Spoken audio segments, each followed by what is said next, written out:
Welcome into the Quest Number 9 podcast. My name is Seth Warner. Today we're going to be talking about Kentucky's 99 to 85 win over Bellarmine, where Kentucky was able to come out with a somewhat scrappy win where they did not lead for double digits in the first half and then was really able to take over in the second half, have as much as an 18-point lead where many Kentucky, this offense really popped off. Kentucky struggled to contain this Bellarmine defense at times, but gave up 19 points off turnovers and at 26 points off of free throws, where Bellarmine is one of the best free throw shooting teams in the country, shooting 80% on the season, 87% in this game, where they had 44 of their 85 points off of free throws, and where Kentucky was able to score 99 points in the win.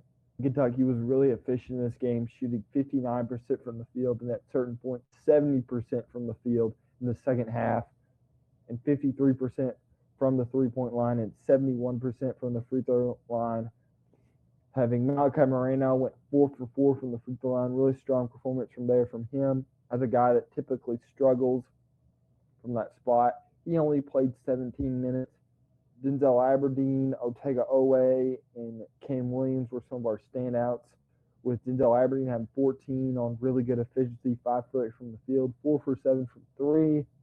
Otega Owe had a near triple-double.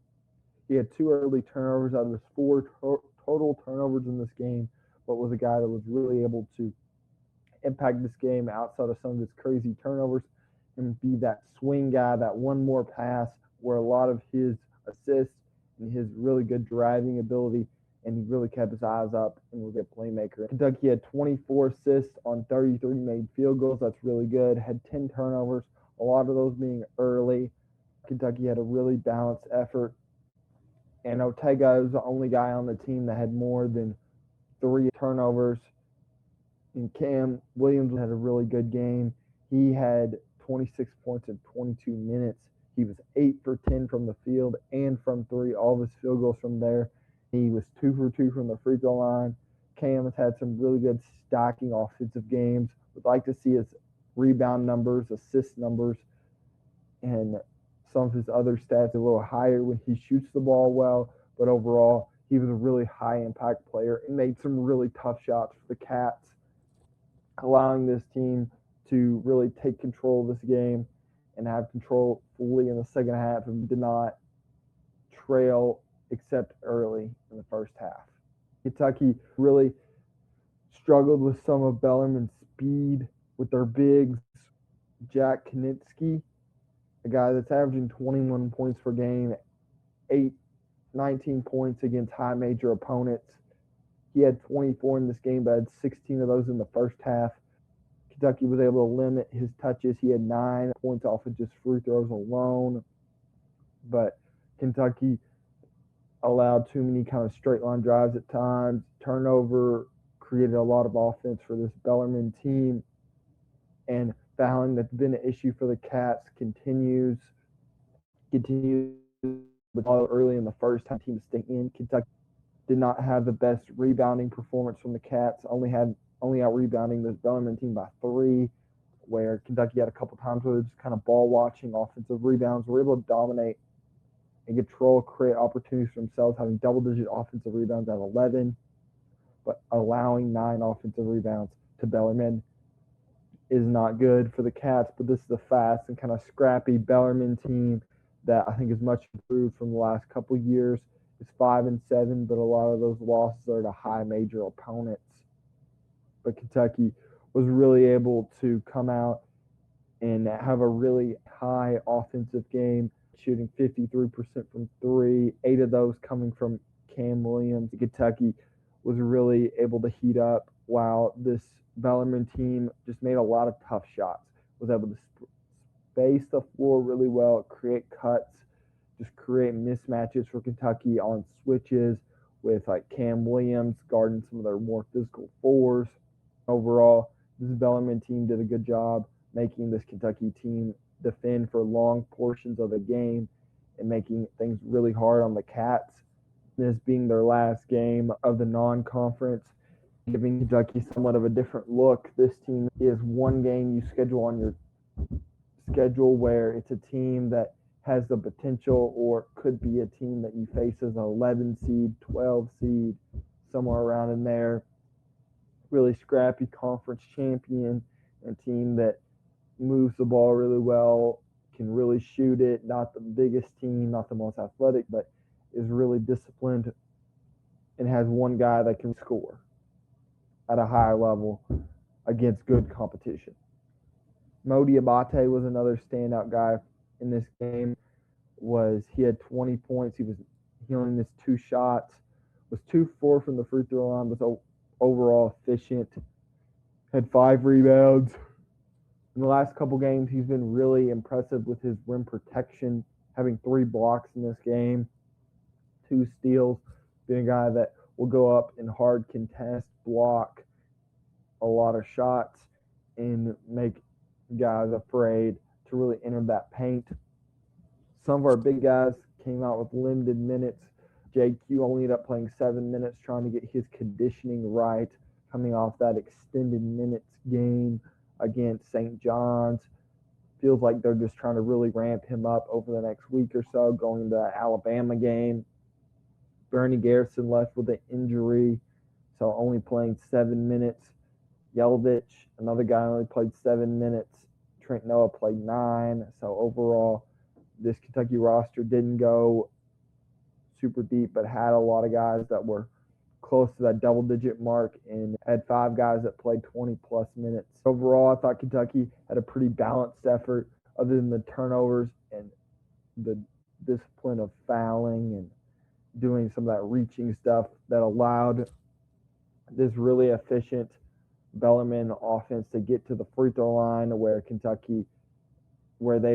Bellarmine doesn't really miss, allowing them to have more and more opportunities to take advantage of Kentucky not having a set defense, and they really wore down Kentucky going through the whole clock and getting through cuts, getting post-ups, and some things we just kind of left up were straight line drives.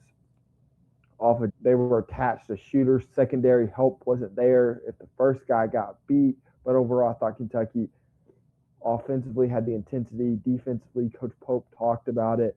This is kind of a different offense that you won't see a lot, especially at the high major level, with some of their speed at the big man position and their ability just to cut and move and really get the ball moving side to side and really attack this Kentucky defense. Like I think I said earlier, Otegoe had 10 assists. He had 4 turnovers, but 2 of those were early. So he was really like a 10-2 kind of guy outside the first 10 minutes and 30 minutes of action. He had 8 rebounds, like I said, near triple-double. Not the most efficient game for him, 2 for 7 from the field, 0 for 2 from 3. One of them I didn't love. Shot at the end of the half that I don't think was the best shot in the world for him, but was kind of a force. Should have took it to the rack and done what he does best. Colin Chandler had another kind of struggle game a little bit. He played 19 minutes, had 4 points, got in a little bit of foul trouble, got him out of rhythm. Was 1 for 4 from 3, really nice 3, deep, almost to the logo that he knocked down. Went 1 for 2 from free throw line, 2 rebounds, 3 assists, no turnovers. That's always good from him. He's always a pretty high assisted turnover ratio guy. We would like to see those shooting splits a lot higher and some of that scoring, and gave up some offensive drives that he shouldn't have. But overall, Kentucky's assist turnover ratio was really high. Kentucky created some steals in the second half to get themselves in transition, having 8 steals, but only getting 11 offensive rebounds when you gave Bellarmine 9. Sometimes we were watching the ball, and that allowed this Bellarmine team to stay in the game early. Along with, they made some tough shots, tough contested threes, a couple contested little mid-range shots where Kentucky, with some of their longer defenders, Cam Williams, had some contests that they were just tough shots that Kentucky was not able to block or wasn't able to make them change their shot enough. Overall, I think this is just kind of a learning game for Kentucky. Short really kind of two guys with JQ only playing 7 minutes. Jalen Lowe didn't play. Those are two guys that are going to give you quite a bit of a boost offensively and defensively, especially with JQ on the defensive end once he's fully conditioned and can play long, extended minutes. As we ramp everybody up going into SEC play, everyone knows we play Alabama in Tuscaloosa Saturday the 3rd. It's a noon game, ESPN game, going to be a big momentum game for Kentucky. We had talked about this in the past. Can Kentucky win 5 in a row? They're now up to that 4 number. Their 5th game would be Alabama. Their 5th game is going to be Alabama, and that'll really allow Kentucky to create some momentum going into a home game versus Missouri, and against a really explosive offensively and one really good player for Mississippi State, Josh Hubbard, who's a guy that can really score and lead a team. Potentially an upset watch for Kentucky against a really potent Josh Hubbard, who is capable of carrying that Mississippi State team, allowing this Kentucky team to create some steam and create some momentum as we get ready for some of these big time road games for the Cats early on in their SEC schedule. Tennessee, Vanderbilt, Arkansas are all within a 5-game span.